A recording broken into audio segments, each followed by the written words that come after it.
शंकरपाळी म्हटलं की अगदी दिवाळीच्या फराळामध्ये आपण चिवड्यासोबत ताटामध्ये वाढून घेतलेली खाण्यासाठी शंकरपाळी.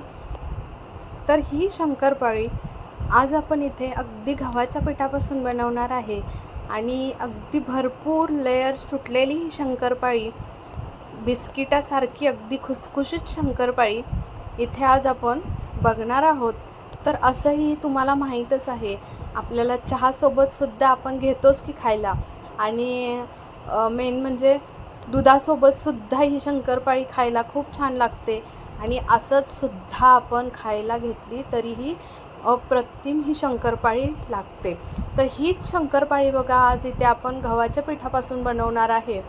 तर अगदी अचूक प्रमाण मी इथे सांगितलेलं आहे आणि अगदी अचूक प्रमाणामध्ये हा व्हिडिओ मी बनवलेला आहे. तर अगदी तुम्ही हा शेवटपर्यंत व्हिडिओ स्किप न करता नक्की बघा. तर इथे तुम्ही बघितलं अर्धी वाटी पाणी घेतलेलं आहे मी. अर्धी वाटी पाणी आपण टोपामध्ये गरम करून घेतल्यानंतर त्याच्यामध्ये मी पाऊण वाटी तूप घातलेलं आहे. ते वितळलेलंच तूप आहे. त्याच्यानंतर बघा त्याच्यामध्ये 1 वाटी साखर घातलेली आहे. आता बघा मी इथे 1 वाटी साखर घेतली, पण इथे पूर्ण विरघळलेला आहे, गॅस बंद करून दिलेला आहे. आता तुम्हाला जर हवं म्हणजे थोडेसे कमी गोड हवी असेल तर कमीसुद्धा साखर वापरू शकता, पण 1 वाटी साखर अगदी जास्त गोडीसाठी परफेक्ट आहे. तर बघा आता हे टोप जो होता तर त्याच्यातलं पूर्ण हे आपण एका परातीमध्ये काढून घेतलं, जेणेकरून पटकन थंड होईल. आता त्याच्यामध्ये बघा चिमूटभर मीठ टाकलेलं आहे, गोडाचा पदार्थ आहे म्हणून, आणि नंतर त्याच्यामध्ये वेलची पावडर घातलेली आहे, वेलची जायफळची ताजी पावडर घातलेली 1 चमचा. इथे बघा आता मी तुम्हाला सांगते, जे गव्हाचं पीठ घेतलेलं आहे ते गव्हाचं पीठ मी इथे 4 वाटी घेतलेलं आहे. तर आता आपण एकदम घालायचं नाही, तर इथे थोडं थोडं घालायचं आहे. तर मी त्याच्यातील 1-2-3 वाट्या इतपत मी पीठ घालून घेतलेलं आहे. आणि इथे तुम्ही बघू शकता अगदी हे प्रमाण अगदी परफेक्ट झालेलं आहे.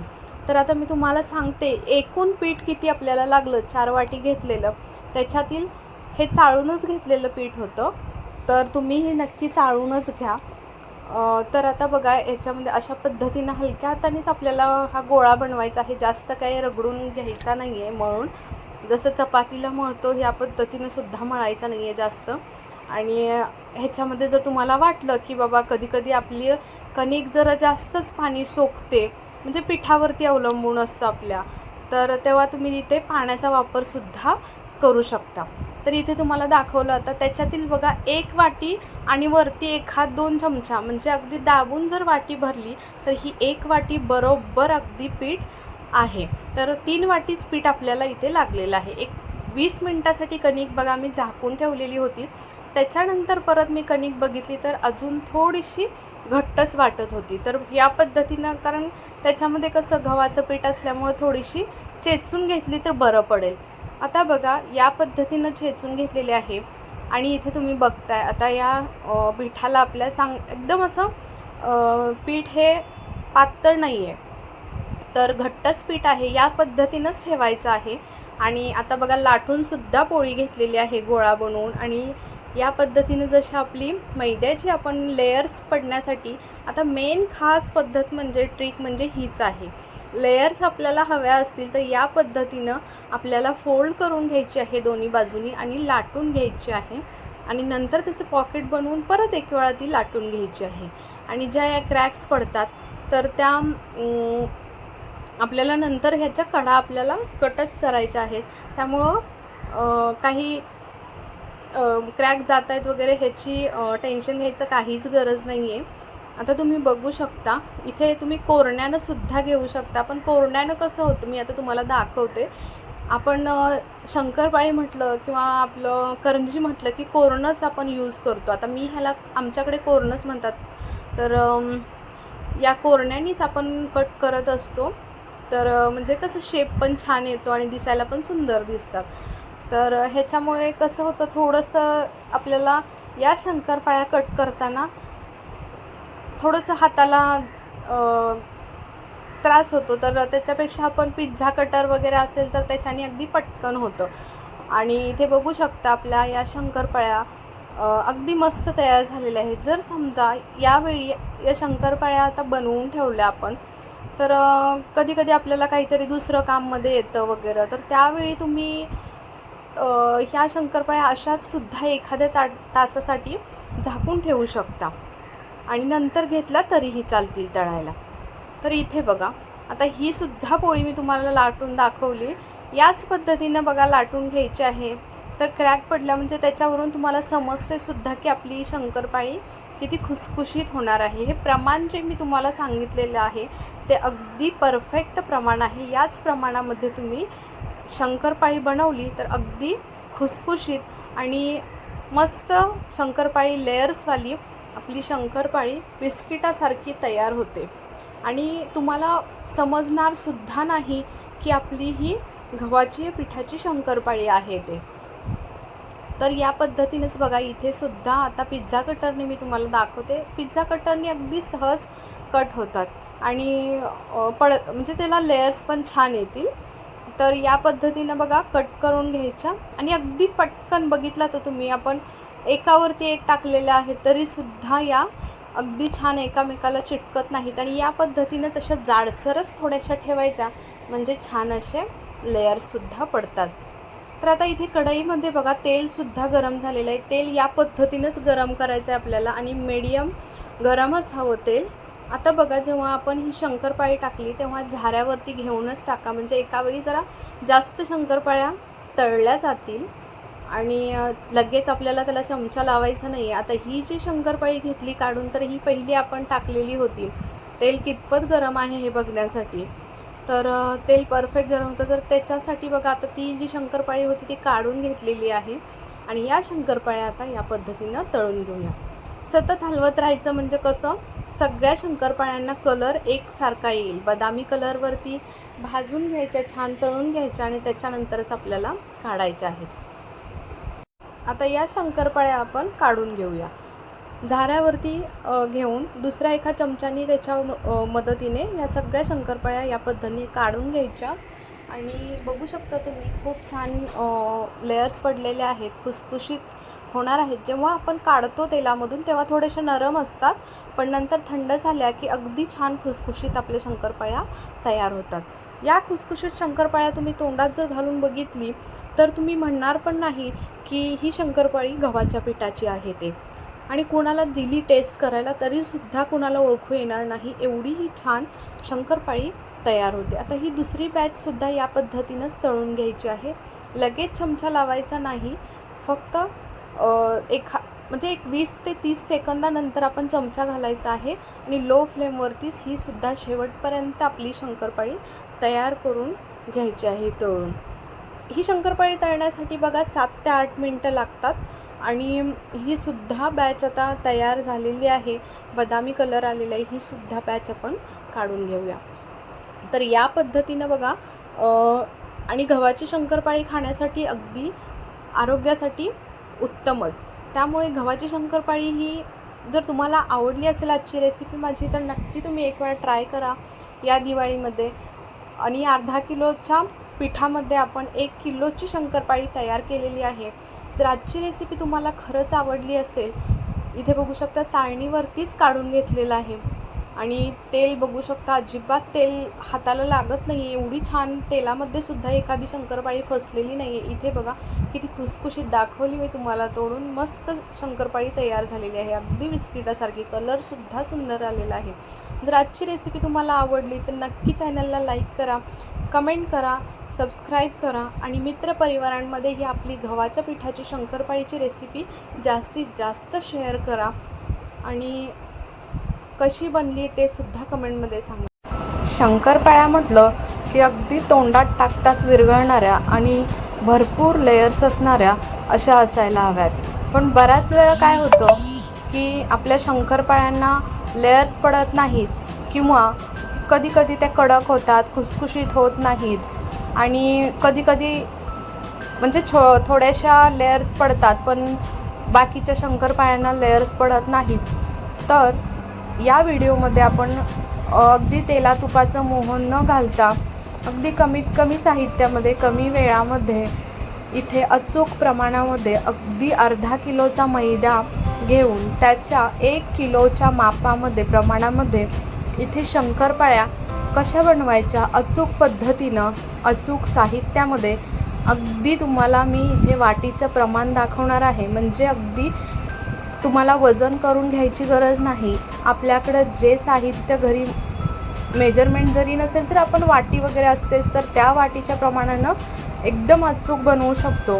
कुठेही या शंकरपाळ्या इथे बघू शकता तेलकट होत नाहीत आणि अजिबात तेलामध्ये सुद्धा विरघळत नाहीत. अगदी छान असे लेयर्स पडतात. बिस्किटेसारख्या अगदी खुसखुशीत या शंकरपाळ्या तयार होतात.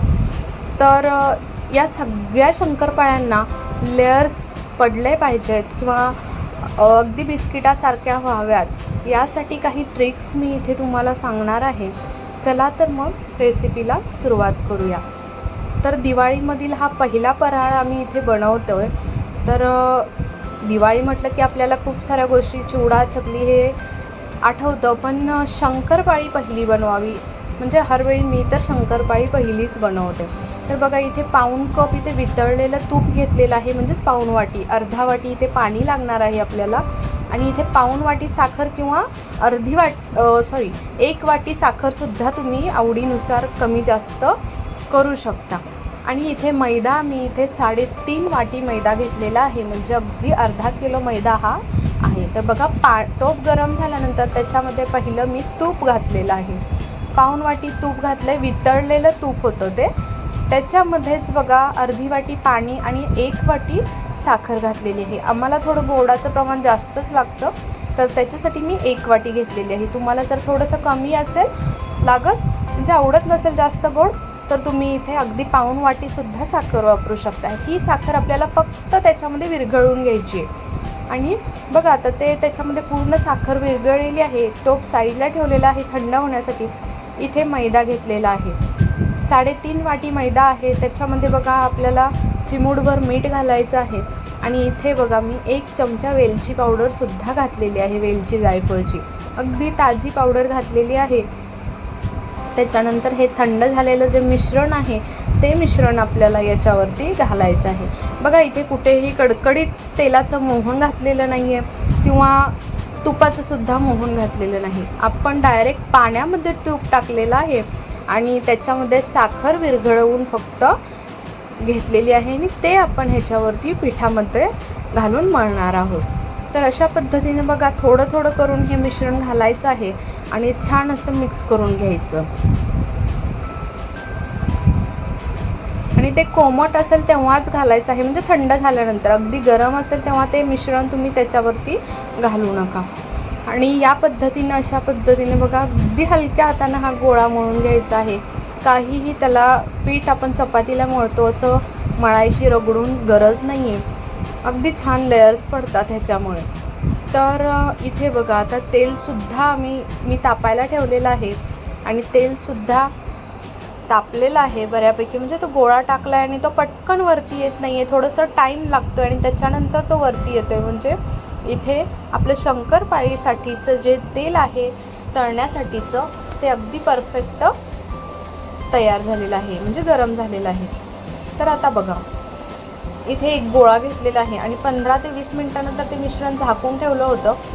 आणि आता बघा हे दाटसं झालेलं आहे. जेव्हा दिसत होतं तेव्हा ते गोळा कसा आपल्याला वाटत होतं की पीठ पातळ झालेलं आहे, तर नाही, ते 15-20 मिनटानंतर अशा पद्धतीनं होतं. आता बघा इथे मी दोन्ही साईडनी म्हणजे उजव्या डाव्या बाजूनी दोन्हीही साईडनं आतल्या साईडला फोल्ड करून घेतली. बघा पहिली पोळी लाटून त्याच्यानंतर बघा नंतर आणि वरचं पॉकेट दुमडून घेऊन घडी घालून एकावरती एक ठेवून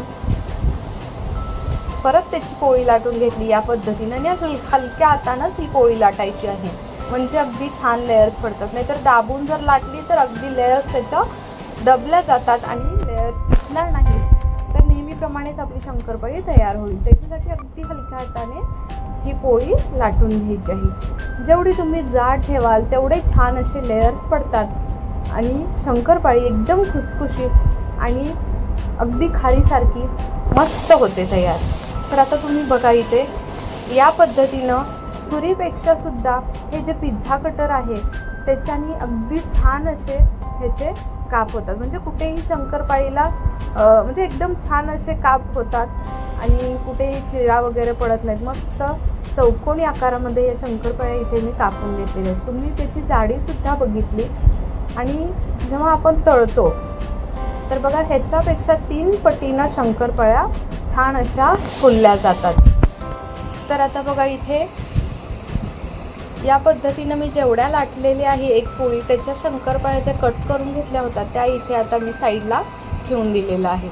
आणि याच्यातील आपल्याला थोड्या थोड्या करून या पद्धतीनं झाऱ्यावरती घेऊन आपल्याला तेलामध्ये सोडायच्या आहेत. तर बघा जेव्हा आपण त्या तेलामध्ये सोडतो तर तेव्हा मीडियम गॅस असावा आणि त्याच्यानंतर अगदी थोडेसे वरचं म्हणजे अगदी अर्ध्या मिनटानंतर आहे ना अगदी लो टू मीडियमच्या मध्ये गॅसची फ्लेम ठेवायची आहे आणि चमच्याच्या मदतीने सतत हलवत राहायचं आहे. कुठेही टच करायचं नाही. म्हणजे अगदी पळीने उलताना आणि हलवू नका. चमच्याच्या मदतीने छान हलवलं जातं आणि कुठेही आपली शंकरपाळी तुटली जात नाही. पण लगेच चमचा आतमध्ये तेलामध्ये घालायचं नाही. थोड्याशा वेळानंतर जरा आपल्याला हे छान असं अगदी बदामी कलरवरती या शंकरपाळ्या तळून घ्यायच्या आहेत. तर तुम्ही तिथं दूधसुद्धा वापरू शकता. पण कधी कधी काय होतं की यांना दुधामुळे जास्त दिवस शंकरपाळ्या टिकत नाही. छान होतात पण टिकत नाहीत, वास येतो. तर त्याच्यामुळे आपल्याला इथे पाण्याचाच वापर करायचा आहे. बघा आता या पद्धतीने एक 7 ते 8 मिनटामध्ये सतत हलवत राहून इथे बघू शकता तुम्ही बदामी कलरवरती छान अशा शंकरपाळ्या तळल्या गेलेल्या आहेत आणि लेअरसुद्धा छान पडलेल्या आहेत. तर आता या शंकरपाळ्या आपण काढून घेतलेल्या आहेत.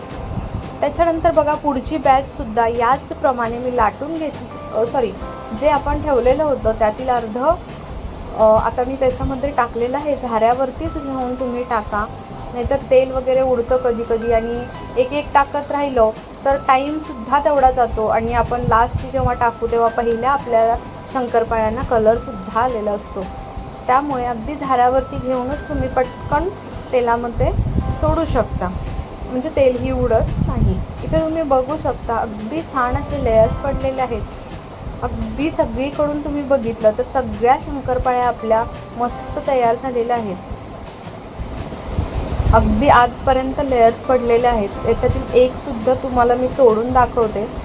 आणि हे बघा अजिबात तेलकटसुद्धा झालेले नाही. पूर्ण तेलामध्ये तुम्ही बघितलं की कुठेही आपली शंकरपाळी विरघळली नाही आहे किंवा तेलसुद्धा जास्त शंकरपाळी पिलेली नाही आहे. अगदी मस्त शंकरपाळ्या इथे तयार झालेल्या आहेत अगदी कमी वेळामध्ये. आणि बघितलं तुम्ही की कमीच साहित्य आहे, मस्त तयार होतात. तेला तुपाचं मोहन न घालता एवढ्या खुसखुशीत. बघा लेअरसुद्धा आतमधून दिसतात आहे आणि अगदी बघा अंगठ्याने चुरलं तरी बिस्किटासारखी अगदी पटकन चुरा होते. आणि या शंकरपाळ्या आपल्या अगदी महिनाभर खुसखुशीत राहतात आणि कुठल्याही प्रकारचा वास वगैरे येत नाही, कारण आपण इथे दूध वापरलेलं नाही आहे. पाण्यामध्येच आपण हे शंकरपाळी बनवलेली आहे आणि पाण्यामध्येच तूप घातलेलं होतं आणि त्याच्यातच साखर घालून बनवलेली आहे. इथे आपल्याला पाणीसुद्धा लागलेलं नाही आहे पीठ मळण्यासाठी. आहे त्या मिश्रणामध्येच आपण मळलेलं होतं आणि अगदी अचूक प्रमाण आहे. अर्धा किलो मैद्यामधून एवढ्या 1 किलो शंकरपाळ्या तयार होतात. या एवढ्या आणि अजूनही याच्यापेक्षा जास्त म्हणजे ह्याच्या डबल शंकरपाळी बाजूला ठेवलेली आहे मी, तयार आहे. अगदी मस्त खुसखुशीत लेयर्स पडलेली बिस्किटासारखी अशी शंकरपाळी नक्की या दिवाळीला तुम्ही करून बघा. आजच्या या दोन्ही शंकरपाळ्यांची रेसिपी जर तुम्हाला आवडली असेल तर नक्की या दिवाळीला बनवून बघा. खूप सुंदर होतात दोन्ही शंकरपाळ्या. अगदी मैद्याची सुद्धा आणि गव्हाच्या पिठापासून जी बनवलेली आहे ती सुद्धा. गव्हाच्या पिठाची तर आपल्याला माहीतही पडत नाही की ती गव्हाच्या पिठापासून बनवली येते. आणि आवडली तर जास्तीत जास्त शेअर करा आणि नक्की बनवून बघा. कमेंट करा, लाईक करा. मित्रपरिवारांमध्ये जास्तीत जास्त शेअर करायला विसरू नका. चला तर मग नंतर भेटूया अशाच दिवाळीच्या फराळामध्ये. तोपर्यंत बाय बाय.